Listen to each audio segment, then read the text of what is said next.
Hozirgi bolaga immuniteti past, dieta qilish kerak deysiz. Dieta qanaqa bo'ladi? Bu bolamizning asosiy ratsioni shirinlik bilan kolbasa bo'lib qolgan. O'shaning uchun ota-onasiga dietani mahkam tutinglar deb buyurildi. Juda tez qaytalanib kelyapti.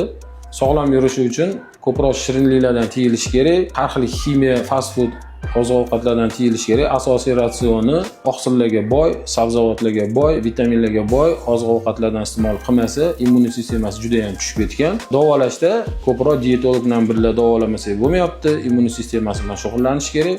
Bunaqa holatlarda kuchli antibiotiklarni buyurishga majbur bo'lamiz. Kuchli antibiotik bergandan keyin stomatitlar toshishiga olib kelyapti. Natijada ikkita komponent bilan davolash kerak bo'ladi. Birinchi stomatit, keyin antibakterial terapiya. Shunaqa holatlar bo'lmasligi uchun hurmatli ota-onalar, bolalarni ratsioniga befarq bo'lmanglar, doim to'g'ri ovqatlantirishga harakat qilinglar.